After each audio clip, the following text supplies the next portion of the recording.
How do you issue spot a constitutional law essay? In today's video, I just want to give a big picture overview of constitutional law, some things to think about as you're reading a constitutional law fact pattern to try to help you issue spot a little bit, because from my experience, where students have the most difficulty in constitutional law is actually issue spotting. It's not that any one analysis is extremely difficult or hard to learn as much as it is issue spotting. Students seem to have the most trouble with actually just identifying what issues to actually talk about. So in today's video, we just want to give a big picture overview, and I'm going to try to give you some things to think about as you're reading a constitutional law fact pattern. And I have up here 3 different categories, and it's not perfect, but I do think most of any issue you're going to cover on a constitutional law fact pattern, or the facts that you're going to be dealing with, are probably going to fall into one of these 3 categories. So as you read, I would try to put different paragraphs or facts into the correct category. You know, where are we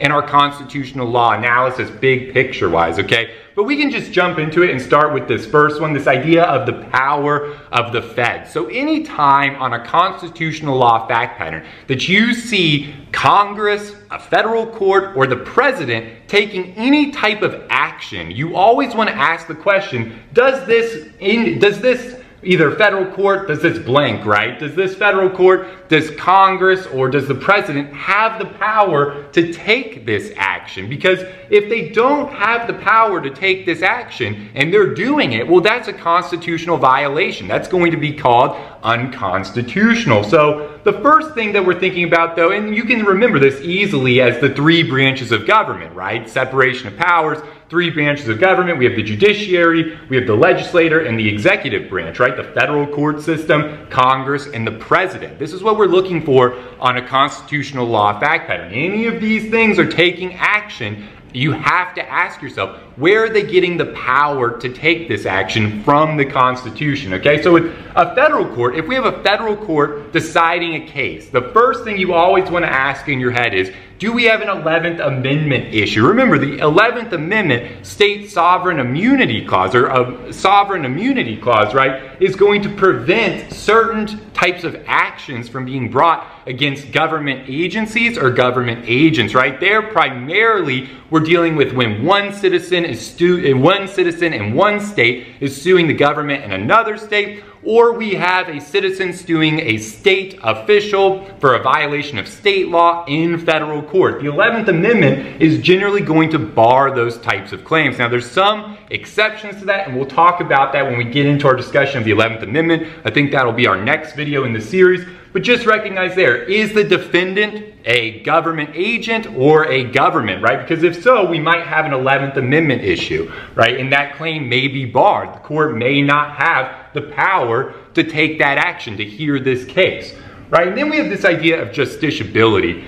And justiciability is just the idea that federal courts can't issue advisory opinions based on hypothetical fact patterns, right? Federal courts can only decide real cases or controversies. And the way we usually determine this on a constitutional law fact pattern is by asking whether the plaintiff has standing. Has the plaintiff suffered an actual injury that the court can provide redress for, right? And can we trace that issue, or can we trace that injury fairly to a defendant, right? That's what we're going to ask when we're talking about federal court and standing. Does the plaintiff have an injury? Can we show that that injury is fairly traceable to the defendant? And is it possible for the court here to provide redress for this injury? And if any of those 3 elements are not met, then we're going to say it's not justiciable. That plaintiff does not have standing. Therefore, the federal court does not have the power to take this action, to hear and decide this case,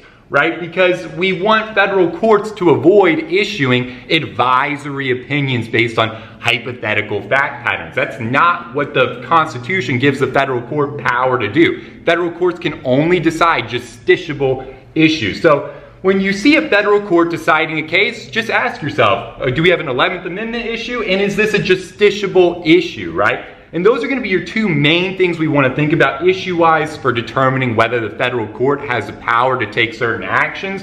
Next, we have Congress, right? Congress is very straightforward. Does Congress have the power to take this action? So in a constitutional law fact pattern, what this is going to look like is usually Congress is trying to pass some type of legislation, whether that's a law, regulation, a bill, whatever it is, right? You have to ask, does Congress have the power to pass this law? And to determine that, you just look right at the Constitution. Congress has to be able to point to a specific power granted to them in the Constitution, right? And we have many different powers they can look at, right? We have the taxing power, the spending power, the enforcement of the 13th, 14th, and 15th Amendment powers.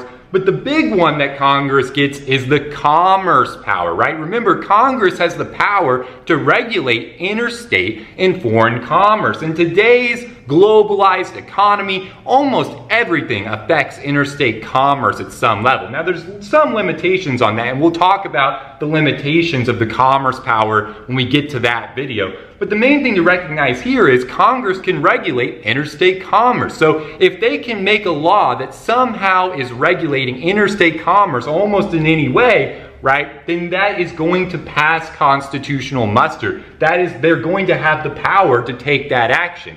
But if Congress is passing a law and they can't point to any specific power that's giving them the ability to pass that law, then it's an unconstitutional action being taken by Congress, right? Finally, we have the president, right? So on a fact pattern, if you're seeing the president of the United States take some type of action, you have to ask yourself the same question. What part of the Constitution gives the president the power to take this action, right? And there's going to be certain enumerated powers, right? We have domestic powers and foreign powers. The president is commander-in-chief of the military, right? So he has the enumerated power to take specific military actions. He can't declare war without congressional authorization, but he can, as commander-in-chief, take certain military actions. Along with that, you're going to have trade agreements with foreign nations. He can enter into trade agreements with foreign nations. Also, treaty power, right? The president can negotiate treaties with foreign nations. To ratify those treaties, again, he needs congressional authorization, but he does have that power to negotiate treaties, right? So there's going to be all kinds of things in the Constitution that are specifically granted to the president. Those are his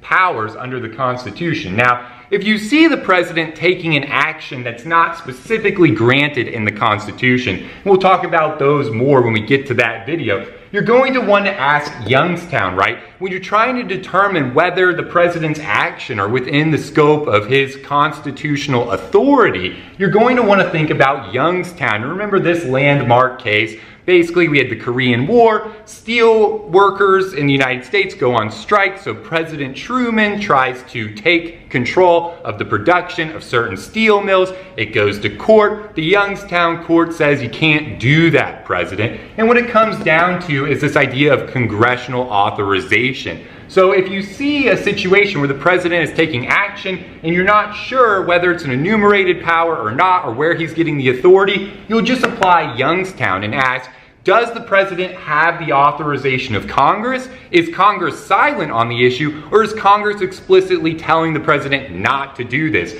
And based on that answer, you're going to be able to come to a conclusion, but we'll talk more about Youngstown when we get there. The main thing to recognize here is our first bucket, our first category, is simply, is the federal court taking an action, is Congress taking an action, or is the president taking an action? Because if any of these feds are taking an action, you have to establish in your constitutional law essay where they are getting the power to take that action. Because if they don't have the power to take an action and they're doing it, well, that's a constitutional violation. That's going to be unconstitutional. Definitely will want to talk about that in your analysis.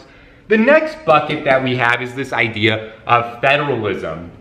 And federalism is really just dealing with the relationship between the states and the federal government. And the main fact pattern that we're looking out for here is anytime that we have a state law being passed, right? Anytime we have any type of state law or local regulation, municipality, any type of law, regulation being passed by a state, we have to ask, does this law conflict with the feds? Does it either conflict with a power is specifically enumerated in the federal government, or does it conflict with, or directly conflict, or indirectly conflict with something that is already being regulated by the federal government? So the way this plays out in the Constitution is there's going to be some federal powers, as we talked about up here, that are exclusively granted to the federal government, right? We talked about a lot of powers exclusively granted to the president, right? The president has the exclusive power to negotiate treaties, enter into trade agreements, and to any of that, right? So to command in chief the military. So a state isn't going to be able to come in and say, hey, we want to be commander in chief of the military. That's explicitly granted to the president, right?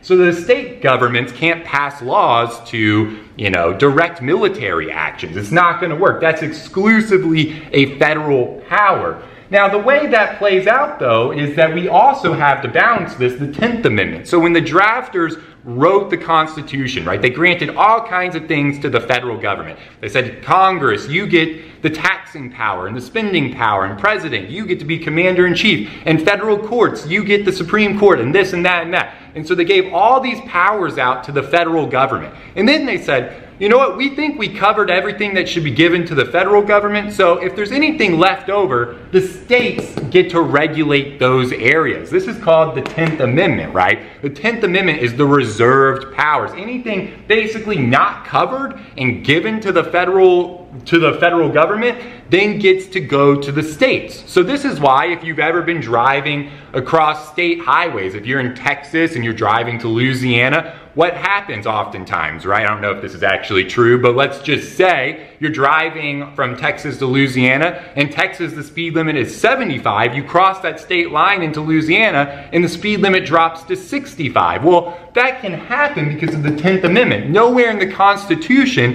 is it saying that states must keep their highways at a certain speed limit. So that power to regulate speed limits on highways is reserved for the states under the 10th Amendment. So Texas can have a speed limit of 75 and Louisiana can have a speed limit of 65. That's not interfering with anything granted to the federal government, right? But this leads to our discussion of the idea that it's not always so binary, right? It's not like there's some things that are just granted to the federal government and some things that are exclusively the state. There can be overlap, right? What happens if a state tries to regulate something in a small way that might affect a federal law? It's not directly conflicting, but it might be indirectly conflicting, or it might just be touching on a federal law, right? What happens there? Well, we end up with the Supremacy Clause, right?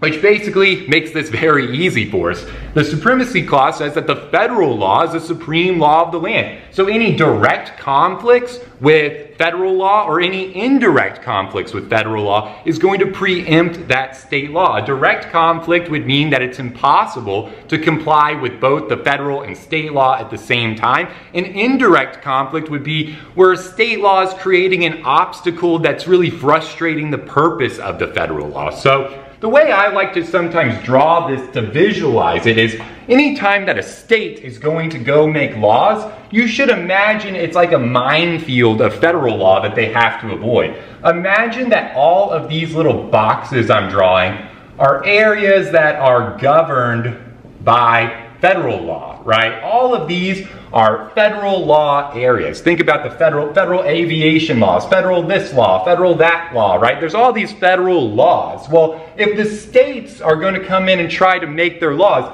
they have to dodge these, right? They have to come in and they got to avoid touching any of those areas, because if they come in and they cross over into an area that's regulated by the federal government, Supremacy Clause and preemption, generally that law is going to be preempted. So imagine that this state law comes in and it kind of crosses over a little bit right here into some federal law territory. Well, guess what? That's going to be preempted by the Supremacy Clause and this idea of preemption, right? So we just want to look out when we're talking about federalism. Anytime the state is passing a law, we have to ask, is this conflicting with some area that's being regulated by the feds or with some exclusively federal power? And we'll go into way more details, obviously, about all of this when we get to these videos on federalism. But just for now, think of this little diagram right here. And think about in terms of, as you're reading that constitutional law fact pattern, if we have a state law, first question should always be, does this conflict with the feds? Similar to this, we also get the Dormant Commerce Clause, and this will be its own video. But remember, we said that there was this idea that the Congress has the commerce power, right, to regulate interstate commerce. Well, the Dormant Commerce Clause is a constitutional principle inferred from this clause, right? It's not actually in the Constitution, but we infer it where we're basically saying, hey, look, Congress has the power to regulate interstate commerce. So if the states are going to come in and navigate in areas that haven't been governed. So imagine that the state law affects interstate commerce, right? But it's not actually conflicting with any federal law. Well, a state can do that, but the Dormant Commerce Clause puts some limits on that. It doesn't let the states unduly burden interstate commerce or discriminate against out-of-state commerce. So if the state is going to come in and try to regulate interstate commerce, but they're not actually directly or indirectly conflicting with any federal laws. They do it, they're crafty, right? And they dodge all of the federal areas. Well, we still have the Dormant Commerce Clause that's going to put some limits on them. The Dormant Commerce Clause says, okay, states, you're free to do that, but watch out, right? If you unduly burden interstate commerce, it's going to be voided, or if you discriminate against out-of-state commerce, right? And there's some other limitations there and some exceptions, but again, we'll talk about all of these subjects in more detail when we get to those videos, just trying to give you the overview, right? So, but this is this category of federalism. And then finally, individual rights, right, is our last kind of category to think about as you're reading a constitutional law fact pattern, is usually the easiest, right? Most students understand what the individual rights are. And if you took constitutional law in law school and your law school broke it up into 2 semesters, you probably covered these 2 categories in your first semester, and this was probably your second semester, right? So individual rights are easy. Our main question is going to be not easy in terms of your actual analysis, but easy in terms of issue spotting.